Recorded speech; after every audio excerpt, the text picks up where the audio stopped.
Hello guys! Salamat po sa 3,000 subscribers! At bilang pasasalamat po, kinapalan ko po ang mukha ko at in-interview ko po ang Crown Asia Chemicals! Ayan po, panoorin po natin!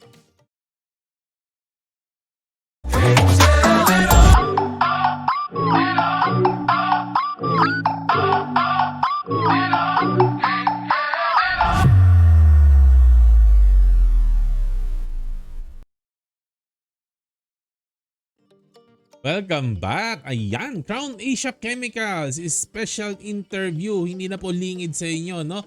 Isa sa pinaka-paborito kong stock itong si Crown Asia Chemicals, no? Ayan, kaya ito po talaga ang nireserve ko po, no? Sa akin 3,000 subscribers special, yung tungkol kay Crown Asia. Kinapalag ko yung mukha ko. Naglalakas ako ng loob to reach out for an interview, no? Ayan, nung 2,000 subscriber pa lang po ako, nag-reach out na po ako, no? At ayun nga po, no? Crown Asia Chemicals, no, was so gracious at sumagot po sa aking inquiry. Si Miss Tita Villanueva po, salamat po Miss Tita Villanueva. Siya ay isang Senior Vice President. Siya rin po ang CFO, Chief Financial Officer at Investor Relation Officer po, no, ng company po na ito, no? Ayan. Pero email interview lang po ang ginawa ko po kasi hindi pa rin po ganun kakapal ang mukha ko. At 2,000 subscribers po nung lumapit ako. Nahihiya po talaga ako, no, na personal interview ang aking gagawin, no? Well, anyways, nung nagawa ko po yung interview po na to, nakakuha ko yung mga sagot po nila. Grabe po yung insight na nakuha ko at yung respect ko po talaga sa management po ng company na to, nag-multiply po talaga, no? Well, anyways, paiiksiin ko po yung mga questions ko po kasi mahaba po no? Para po mabasa po ninyo, no? Yung question number 1 ko po kay Miss Tita Villanueva, ano po ang size ng addressable market ng companies or products? Siyempre, no, gusto ko malaman gaano kalaki yung pie at gaano kalaki yung market share ni Crown. Yun ang gusto ko po talaga maintindihan, no? Ito po yung exact na question ko po. I-post nyo na lang po kung gusto nyo mabasa yung exact question ko po, no? Well, anyways, ito po ang sagot po ni Miss Tita Villanueva. Based on revenues, no, sila na daw po ang pangatlo sa 5 company na nagko-compete sa space po na to, no, na branded PVC pipe. Ayan. And out of these 5, sila lang po ang listed company, no? Ayan, and they're elevated kasi sila yung youngest dito sa 5 na to, no? And yung ibang branded daw po, ang laki po ng lamang sa kanila in terms of age, no? Some of them, no, are 50 years older than them, no? So hindi po nasagot, no, kung ano po yung addressable market. Pero based on this po, no, may kukuha pa rin po tayo na ano po na insight po dito po, no, na they still have some room to grow po dito po sa space na to kasi 5 po sila na nagko-compete at mabilis po silang lumago kasi na-notch na po nila yung number 3 na position po. I think wala po siguro talagang data po ito kaya wala rin po siguro mabigay po si Miss Tita, and I think this is the next best thing na na-provide po niya, and we appreciate po yung sagot na to. Very very promising po, no? Third among 5 po, no? At may room pa na mag-grow po, no? At baka malay mo, no, in a few years, no, sila na po ang maging number 1. Ayan na po. Question number 2 ko po, no? Ang napansin ko po kasi sa Crown Asia, ang focus po nila sa high quality product, no? So, ang tanong ko po, no, actually hindi maganda yung pagkakatanong ko dito, yung lower quality, so economical na quality po, no? Meron worthwhile daw bang i-pursue to? Yun ang tinatanong ko, no? Or okay ba na mag-focus na lang, no, sa high-end talaga, no? Sa high-end, yung talagang high quality po talaga. Kasi kilalang kilala ang Crown sa being high quality po talaga. Sila talaga ang choice, no, na gumagawa ng mga buildings, gumagawa ng mga kung ano ng mga seryoso na project, no? Ayan, no. High-end ba o worth it ba na mag-low quality, no? Ito po ang aking exact question. I-post nyo po kung interested po kayong basahin yung exact question ko po, no? Ayan. So ang sagot po ni Miss Tita Villanueva, no? They exhibit a strong presence in infrastructure, premium developments, no? So tama daw po 'yon, no, na talagang 'yon, no. Sila talaga ang choice, no, ng mga seryosong project po. Infrastructure po talaga ng mga government, no, premium na mga condo, mga ganyan, mga premium na projects, ayan, no. Pero meron daw din po sila, no, we have quality products suitable for economically minded project developers. Meron din po sila na pang economically minded pero mataas pa rin daw po yung quality po nito, no? Ayan, for medium income dwelling, no? So meron daw po silang market share po dito. So this is very very nice kasi ako nakikita ko po, syempre mas malaki po ang market ng mas mura, ng mas economic kasi syempre, no, tayo po marami po talaga sa Pilipino, syempre hindi naman po ganun kalalaki ang income po natin, no? So hindi natin ma-afford din talaga, no, yung mga sobrang premium. So maganda, no? I think maganda ito na pinapasok nito. I think, no, kasi feeling ko mas malaki market share po. Mas malaki po yung addressable market po, no, economically minded projects po, no? And of course, no, sila pa rin ang choice talaga sa mga premium na projects po, no? Ayan, no? Question number 3 ko po. Sabi ko po, no, napansin ko mataas ang inyong return on invested capital. And sabi ko, ito hallmark, no, ng compounder na stock, no? So, ang tanong ko po, ano yung mga factor, no, na na-achieve nyo ito na high return on invested capital? Wow, sabi ko, and sustainable po ba ito, no? Ayan, ito po yung exact questions ko po, no? Ayan, ito po, no? And ang sagot po ni Miss Tita Villanueva, the financial figures are just reflection of how we manage our entire ship. So hindi po niya directly sinagot, no? In a nutshell, namely, good governance, ethical business dealings. Uy, ethical, grabe, no? Sound financial policies, prudent spending, hindi magastos, no? Yung talagang kung ano lang yung kailangan gastusin, yun lang ang ginagastos. And culture and core values. A confluence of all this adds up. Grabe po. Grabe po ito. And our awards and citations speak for who we are. From your email, it can be discerned that you reviewed our sustainability report. Ayan. So ang tinatanong ko po sa kanya, no? Yung high return on invested capital, well, sinagot naman po niya, ang sagot niya lang po talaga is talagang good governance. Good governance po, a factor of many things, no? Basically, it focus, no, kung talagang sino po sila as a management, no? Good governance po talaga sila nakafocus. Good core values po talaga, culture core values. Grabe po.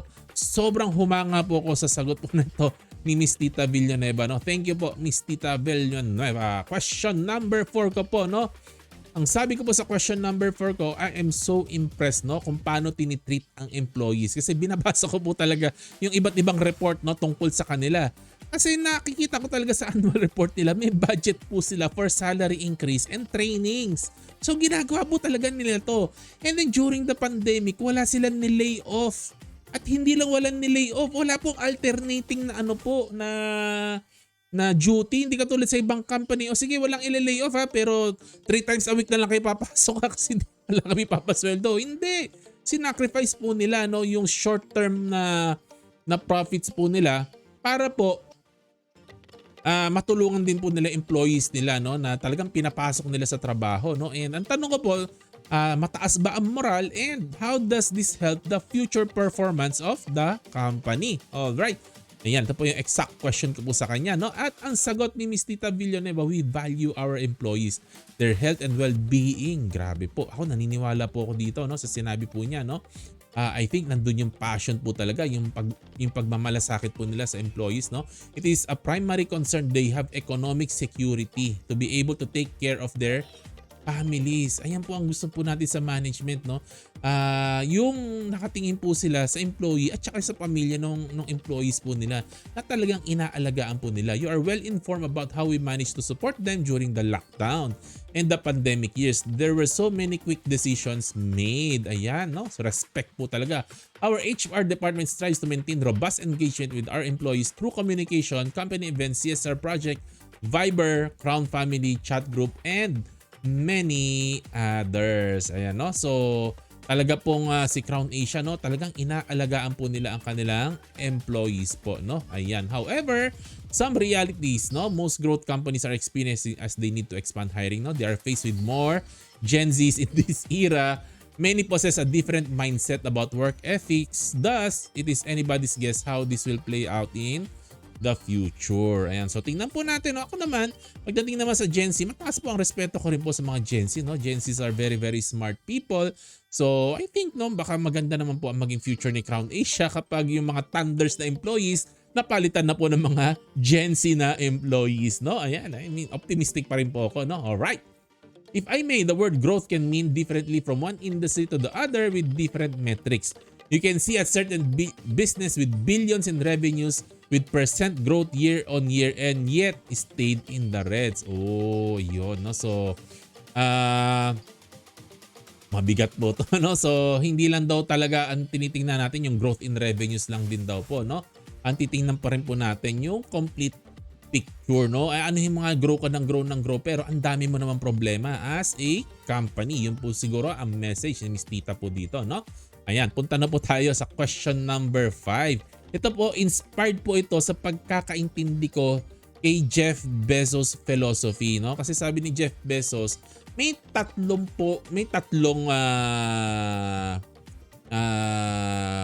stakeholders, no? Ang isang company na kailangan mo i-balance.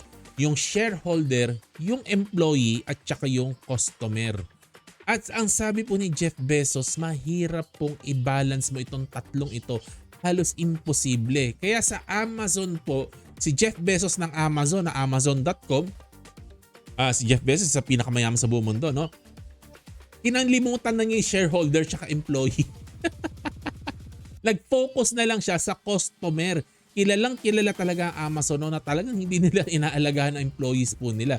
At sa shareholder, wala pong, alam ko po talaga, halos wala pong profit din po, no, itong si Amazon, no. Revenues lang talaga ang pinapag-grow nila pero yung profits ganyan talagang medyo payat na payat po talaga. Kasi nakafocus po sila sa customer. Gusto po nila customer satisfaction. Pero ang sabi ko po dito, paano nyo nagawa na lahat itong tatlong ito ay po ninyo? Nababalanse ninyo kasi yung shareholder nabibigyan nyo ng magandang dividends, no? Yung employees na alagaan nyo. Tapos yung customer ninyo, masaya din sila kasi high yung quality yung product. Sabi ko, ang galing. Paano nyo nagawa to? Ayan, ito po exact question ko po sa kanila, no? Alright. So ang sagot po, you are right to say that, Crown, we are able to strike the balance. Na-balance nila. I will refer to number 3. Balik pa rin po tayo sa sagot nila sa number 3. Good governance and core values po talaga, no? Ayan, so one thing for sure, the word hard work and perseverance are vocabularies like the shirts on our back. Talagang doon po sila nakafocus sa hard work and perseverance. Kaya po nila na-strike yung balance po na to, no? We greatly appreciate the investors who can see Crown beyond the peso sign. Rather, who can see our true worth. Ayun. Ang gusto po nila sa investor po na nag-i-invest sa company nila, hindi po nakikita si Crown, no, bilang returns lang, no. Na-appreciate, no, yung ginagawa nilang pagmamanage sa company. Yung talagang pagmamalasakit nila at yung hard work talaga na ipinapasok nila at dedication sa company, no. And we return the appreciation sa papaanong paraan through annual dividends. Nagbibigay sila talaga ng magandang dividends kung ano yung the best na mabibigay nila. And ano pa? Peace of mind. Ano yung peace of mind na yan? Hindi po sila mahilig sa utang. I-expound ko po later sa inyo. Hindi sila mahilig sa utang po. No? Ayan. Kasi ayaw nila ng sakit ng ulo. Gusto nila sila at ang mga investor may peace of mind. No? Question number 6, last na po ito. Last na question ko na po sa kanila. No? How do you see the next 10 to 20 years, no, ng Crown Asia? Will it be a 10x increase in revenues? Kasi sabi ko nasa 2 billion kayo. Magiging 20 billion company ba kayo, no, in 10 to 20 years? At ang ito po yung exact question ko. At ang sagot po sa akin, there are many uncertainties and volatile events surrounding our country and business. Totoo. It would be too presumptuous to predict the future. Totoo. What is more important is the planning and preparation. Gusto ko po yung sagot na to. Kung ano mangyayari, hindi natin alam. Hindi natin alam ano ang magiging result. Mag-focus tayo sa gagawin, hindi sa result. Basta kakayod tayo ng kakayod, gagawin natin ang the best. Magpaplano tayo, magtatrabaho tayo, kakayod tayo. Yun po ibig po sabihin nito, no? And our optimism is high. We just need to muscle up to take the punches as we are used to. Maraming magiging problema along the way, lalo ngayon po, no, na ang property sector bugbog po talaga. mataas ang interest rate, nahihirapan ng property sector. Pero of course, laban lang yun po ibig sabihin nila, no? Again, kung tinatanong ko ano ang future, magiging 10x pa. Hindi natin alam. Hindi natin, yun ang sinasabi niya, no? Hindi natin alam, pero gagawin natin ang the best po natin, no? And we are very, very optimistic people. Yun. Hopefully, these answers adequately address your questions so you can gauge how we are and why we are. One thing for sure at Crown, we do things right. And it's all good at Crown. Wow. So gusto ko po yung ending na to, no? May pahabol po siya ng words. Nag-follow-up email po kami. May pahabol po siya. Ito po sinabi niya, no? I'm sure you are still young and can differentiate yourself from the quick bucks mentality of other investor. Ayaw. Parang ang sinasabi niya dito, marami po kasi market participant ang gusto yumaman ng mabilis, no? Ayan, ang sabi niya, pag ganito ang mentality mo, nakaka-stress yan. It actually stress you. Crown is more suited for value investor. Uy, value investor ka ba? Ikaw na viewer ko, value investor ka ba? Ayun. Just like you put your money in the bank. Ibig po sabihin nila, ang focus nila is safety po talaga. Safety ng investment, no? Hindi quick buck, hindi yung mabilisang yumaman po, no? Ayan. I hope you get a different set of insights for your digestion, no? In the SR, sustainability report, you can see whatever is cited in number 3. That's our DNA. Have good days ahead. At uulitin ko yung DNA nila, yung sagot nila sa question number 3, no? Good governance, ethical business dealings, sound financial policies. Gusto ko po talagang marinig ito sa management, music to my ears, no? Prudent spending. Naku, kung makikita ni Warren Buffett to, feeling ko magugustuhan niya rin niya tong Crown Asia, no? Culture and core values. Yan po ang focus po nila, no? At marami po silang awards dahil po dito, no? At isa pa pong pahabol, last na po, no? Kasi po gumawa po ako ng stock review po ni Crown Asia at in-email ko po kay Miss Tita Villanueva yung review ko po, no? Yung link sa review ko. At tinawagan niya po ako, no? Tinawagan niya po ako over the phone. Binigyan ko po yung number ko. Nagkwentuhan po kami na medyo ilang minutes po, no? Nagkakwentuhan po kami, no? And ang nakuha ko po sa kanya, no, sa aming conversation, ang gusto po kasi talaga nila, no, ng management nila, gusto nila low-key lang po sila. Ayaw po sila ayaw po nila masyadong mapansin po, no? Ayaw nilang mag-chase ang sobrang high growth at uutang pa sila para lang mapansin sila na investor. Hindi daw po yan ang gusto nilang gawin. Hindi po yan, no? They will just do their best to manage Crown, no? Pero hindi po sila uutang for the sake of growth. Ayaw po nila ng utang. Ayaw po nila ng sakit ng ulo. Gusto po nila organic lang po, nalalago, no? Natural lang po. Ano yung natural, no? Na bunga ng hard work, no? Nawala na po itong mga magic na mga financial instrument na to na sakit sa ulo. Kasi utang ka ng utang, sakit po sa ulo po yan, no? Yun. Safety first above all, no? Just like putting money in the bank. And they give dividends. So in summary po, no? Ang nagustuhan ko po talaga sa palitan ng usapan po na to, no, with Miss Tita Villanueva is yung focus po talaga nila sa core value. Sobrang humanga po ako, no? And they are not chasing high growth po talaga. Although nag-grow po sila. Hindi nila chine-chase po talaga yan. Hindi sila obsessed. Pero nag-grow sila ng maganda. At ang focus po nila is safety above all. Iwas-iwas po sa utang. Ayaw po nila ng utang, no? So I think napakaganda po talaga, no? And I'm very, very impressed po talaga sa Crown Asia kasi hindi sila nagtatry mag-impress with a flashy bling-bling na eme-eme, no? Old school lang po ang gusto nila. Old school hard work and solid core values. This is what they are about. Ayan, no? And isa po talaga si Crown Asia sa isa sa favorite stock ko po lately po, no? And bago po itong mga nakausap ko siya sa email at bago ko po nakausap siya sa phone, matagal na po ako nag-invest po dito. Nasa 122,000 pesos na po na-invest ko po sa Crown Asia and I'm still planning to add more in the future, no? Pag nakaipon pa po ako ng konti pa pong pera, no? Ayan. So thank you po. 3,000 subscribers. Sana nagustuhan niyo po ang ating special po today. Salamat po, no? At gusto ko lang po i-share sa inyo, yes, na po ako, monetize na po ang channel, pero maliit lang po ang kita sa YouTube. Sa totoo lang po, no? Kung sa kita po ako titingin, panghihinaan na po ako ng loob, parang ayaw ko na pong ituloy yung channel. Pero hindi po kasi yung kita ang importante, yung friendship niyo po ang importante po sa akin at yun po talaga binavalue po natin. Kaya of course, susumikap pa rin po tayo mag-post po ng mag-post, no? Ayun, salamat po talaga sa support po ninyo. I really appreciate lalo-lalo na ang mga kwentuhan po natin. Ayun lang mga po, no? Disclaimer lang po, hindi ko po kayo ni-encourage na bumili ng Crown Asia, no? Sinishare ko lang kung anong usapan namin at ano ang insight ko po. Kayo pong bahala, mag-research po kayo mabuti bago kayo mag-invest. Kung gusto niyo mag-invest sa company po na to, no? Alright. Please like, subscribe, share the notification bell, mag-comment lang po. Salamat po. Happy 3,000 subscriber. God bless po. To God be the glory. Happy investing. Bye-bye!